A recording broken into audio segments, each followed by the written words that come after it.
In this session, there is a temperature sensor on the expansion board, and there are actually two temperature sensors present. The one on top is labeled temp, and this particular temperature sensor is the DS18X20 model. We will control this sensor and, like last time, display the temperature information on the OLED display. So first, please insert the module, and then if you turn on the OLED display, you will be all set. Additionally, ensure that all connections are secure and functioning properly. This will help in obtaining accurate readings. Once everything is in place, the visual representation of the temperature data will be clearly visible on the screen. I opened the code from the last session. In this state, I will clear everything and write new code.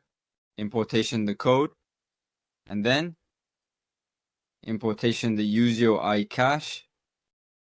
Next, we import clip from time.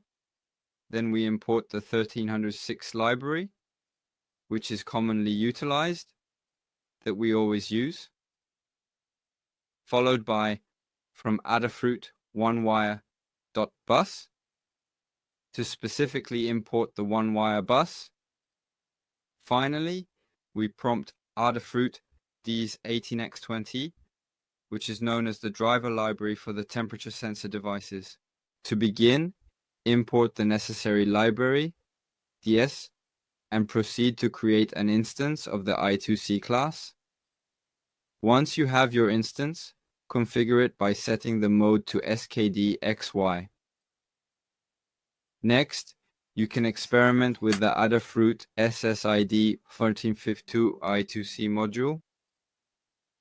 This module operates with a resolution of 164, and you should ensure that the I2C address is set to S3C.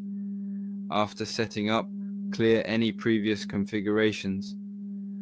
Finally, remember that this setup utilizes the one-wire bus system, which is crucial for its operation.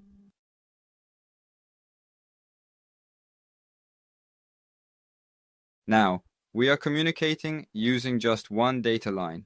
In the desired bus system, this temperature sensor is connected to the DO pin. So after the DO, we use DS18X20. Then we insert the one-wire instance and perform a one-wire scan. The first one here, when you do the one-wire scan, it provides the addresses in an array for the one-wire communication. If you look at the addresses, it shows the one-wire addresses in an array. From those, we simply select the first one. Later, if you know the address, you can hard-code it. Or here, we have set it up to read just the first address from the address value array.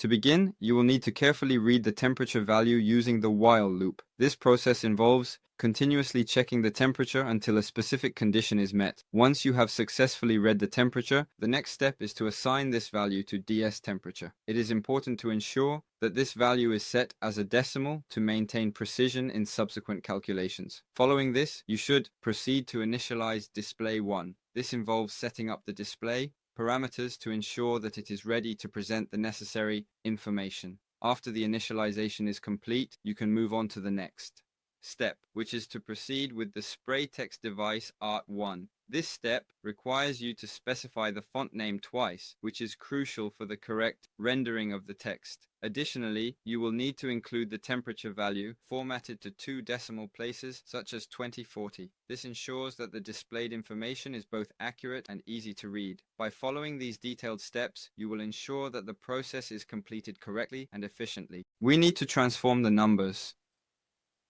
to a textual string format. In order to achieve this, we'll do it in a manner that is efficient and effective. For demonstration purposes, I'll just give C here to showcase the current temperature measurement value and the corresponding rate of change. And in case you want to verify this information on the console output screen, I'll print out tempworth C to the command line interface as well. Additionally, I'll add sleep1 to ensure it is saved properly. First, let's establish a connection to the designated serial communication console interface. Now, the temperature should be visibly shown on the screen, correct? Let me just check it on the actual OLED display. If you look right here, the temperature is displayed. Right. It's 2894 degrees. And when I place my hand near the temperature sensor, the temperature gradually rises. Just like this. When you remove your hand, the temperature drops again. And you can check the ambient temperature using the DS18X20 sensor on this expansion board. This sensor is highly reliable and accurate for temperature measurements. It is widely used in various applications. In this session, I used CircuitPython to control the DS18X20 temperature sensor. I will see you next time with different content.